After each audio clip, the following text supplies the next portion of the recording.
आज गंगा पार होने के लिए कई लोग एक नौका में बैठे। धीरे धीरे नौका सवारियों के साथ सामने वाले किनारे की ओर बढ़ रही थी। एक पंडित जी भी उसमें सवार थे। पंडित जी ने नाविक से पूछा, क्या तुमने भूगोल पढ़ी है? भाला नाविक बोला, भूगोल क्या है? इसका मुझे कुछ पता नहीं।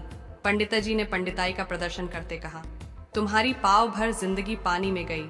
फिर पंडित जी ने दूसरा प्रश्न किया, क्या इतिहास जानते हो? महारानी लक्ष्मीबाई कब और कहां हुई तथा उन्होंने कैसे लड़ाई की? नाविक ने अपनी अनभिज्ञता जाहिर की तो पंडित जी ने विजयी मुद्रा में कहा, ये भी नहीं जानते? तुम्हारी तो आधी जिंदगी पानी में गई। फिर विद्या के मद में पंडित जी ने तीसरा प्रश्न पूछा, महाभारत का भीष्म नाविक संवाद या रामायण का केवट और भगवान श्री राम का संवाद जानते हो? अनपढ़ नाविक क्या कहे, उसने इशारे में ना कहा। तब पंडित जी मुस्कुराते हुए बोले, तुम्हारी तो पौनी जिंदगी पानी में गई। तभी अचानक गंगा में प्रवाह तीव्र होने लगा। नाविक ने सभी को तूफान की चेतावनी दी और पंडित जी से पूछा, नौका तो तूफान में डूब सकती है, क्या आपको तैरना आता है? पंडित जी घबराहट में बोले, मुझे तो तैरना वैरना नहीं आता है। नाविक ने स्थिति भांपते हुए कहा, तब तो समझो आपकी पूरी जिंदगी पानी में गई।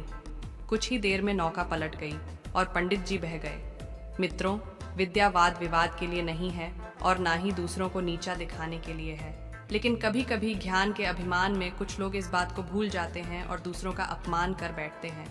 याद रखिए, शास्त्रों का ज्ञान समस्याओं के समाधान में प्रयोग होना चाहिए, शस्त्र बनाकर हिंसा करने के लिए नहीं।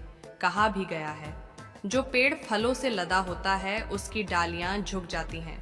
धन प्राप्ति होने पर सज्जनों में शालीनता आ जाती है। इसी तरह विद्या जब विनयी के पास आती है तो वह शोभित हो जाती है। इसीलिए संस्कृत में कहा गया है, विद्या विनयेन शोभते।